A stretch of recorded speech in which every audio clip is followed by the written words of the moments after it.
నమస్తే SR7 టీవీకి స్వాగతం. నా పేరు శబానా. వరద బాధిత కుటుంబాలకు ఒక్కొక్క కుటుంబానికి 16,500 చెక్కులు పంపిణీ చేసిన ఎమ్మెల్యే పాయం. భద్రాద్రి కొత్తగూడెం జిల్లా మనుగూరు మండలంలో ఇటీవల కురిసిన భారీ వర్షాలతో లోతట్టు ప్రాంతాలు జలమయమయ్యాయి. ఒక్కసారిగా వచ్చిన వరదలతో చాలా కుటుంబాలు నిరాశ్రయులయ్యారు. ప్రభుత్వం తక్షణం వారిని ఆదుకునేందుకు ప్రణాళిక సిద్ధం చేసింది. రెవెన్యూ శాఖ, మున్సిపల్ శాఖ సిబ్బంది బాధిత కుటుంబ వివరాలు సేకరించి నివేదికను ఉన్నత అధికారులకు పంపించారు. స్పందించిన ప్రభుత్వం బాధిత కుటుంబాలను ఆదుకోవాలని, ప్రతి కుటుంబానికి 16,500 రూపాయలు ఇవ్వాలని నిర్ణయం తీసుకుందని, దానిలో భాగంగా స్థానిక పినపాక నియోజకవర్గం ఎమ్మెల్యే పాయం వెంకటేశ్వర్ల చేతుల మీదుగా 4 బాధిత కుటుంబాలకు చెక్కులు అందజేశారు. అనంతరం ప్రజాభవన్లో ఎమ్మెల్యే విలేకరుల సమావేశం నిర్వహించారు. ఈ సందర్భంగా ఆయన మాట్లాడుతూ, వరదలతో నష్టపోయిన కుటుంబాలకు చెక్కులు పంపిణీ చేశామని, 2,030 కుటుంబాలకు బ్యాంకు ఖాతాలో జమ చేస్తామని, ఇది ప్రజాప్రభుత్వం అని, ప్రజలకు ఎప్పుడు అండగా ఉంటామని అన్నారు. వరదల్లో మృతి చెందిన కుటుంబాలకు 5 లక్షల రూపాయలు ఆర్థిక సహాయం అందించామని అన్నారు. ఇండ్లు కూలిపోయిన కుటుంబాలకు ఇందిరమ్మ ఇల్లు ఇస్తామని అన్నారు. భవిష్యత్తులో వరదలు సంభవించకుండా తగు జాగ్రత్తలు తీసుకోవాలి అని అధికారులకు సూచన చేశామని తెలిపారు. Reporting by SR7 TV, Pinapaka division reporter Vasu.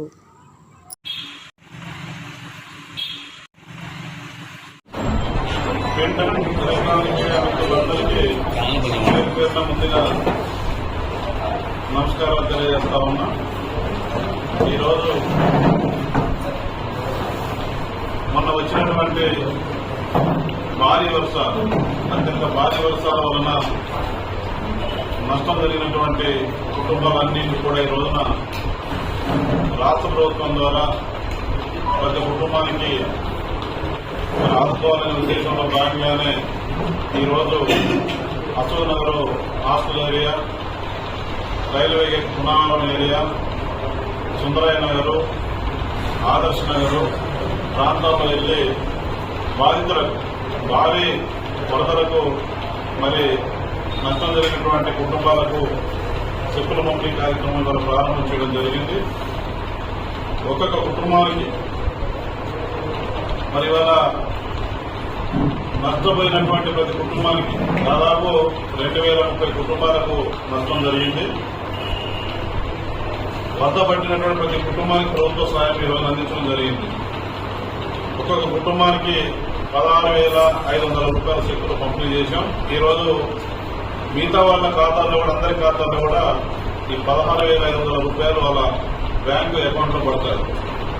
ఆ రకంగా లబ్ధిదారులందరికీ ఎన్నడూ లేని విధంగా, ఎప్పుడు లేని విధంగా వరద పడినటువంటి ఇంత పెద్ద మొత్తం కుటుంబానికి ఆదుకోవాలనే ఉద్దేశంతో మరి ప్రజాప్రభుత్వంలో, ప్రజాపాలనలో ముఖ్యమంత్రి గారు మన ప్రభుత్వం మంచి నిర్ణయం తీసుకొని ఆపదలో ఉన్నటువంటి, కష్టాల్లో ఉన్నటువంటి, మరి వాళ్ళ అన్ని రకాలుగా నష్టపోయినటువంటి కుటుంబాలందరికీ కూడా సహాయం చేయాలనే ఉద్దేశంతో రాష్ట్ర ప్రభుత్వం ముందుకొచ్చి ఈ రోజున సహాయం చేయడం అనేది మరి వాళ్ళ ప్రభుత్వానికి మీ ద్వారా నేను ధన్యవాదాలు తెలియజేస్తా ఉన్నా.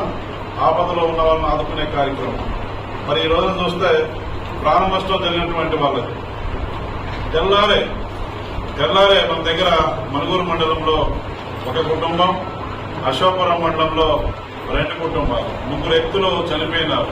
అది కూడా అధికారుల నిర్లక్ష్యం, ప్రభుత్వ నిర్లక్ష్యం కాదు, యాదృచ్ఛికంగా జరిగినటువంటి ఇంత చనిపోతే కుటుంబానికి 5 లక్షల రూపాయలు. గతంలో కూడా గత పాలకులు ఎవరు కూడా చనిపోయిన తెల్లారి ఇచ్చినటువంటి దాఖలాలు లేవు. మీ అందరూ తెలుసు, నాకంటే ఎక్కువ మీకు బాగా తెలుసు. మరి ఈ రోజు ప్రభుత్వం మరి 5 లక్షల రూపాయలు ఇచ్చే ప్రభుత్వానికి అండగా ఉండడం జరిగింది. దాంతోపాటు గతంలో ఈ వరదల వల్ల ఆర్థిక సాయం అందించాలంటే గతంలో మండల స్థాయి కమిటీ సమావేశం అవ్వాలి, అది తీర్మానం చేసి డివిజన్ లెవెల్ కమిటీ సమావేశం కావాలి, జిల్లా స్థాయి సమావేశం కావాలి. వాళ్ళు పైన చేసినప్పుడు గవర్నమెంట్ పంపిస్తే అది సంవత్సరానికో 2 సంవత్సరాలు ప్రభుత్వ పరంగా ఇచ్చే సాయం 4 లక్షలే ఉండేది.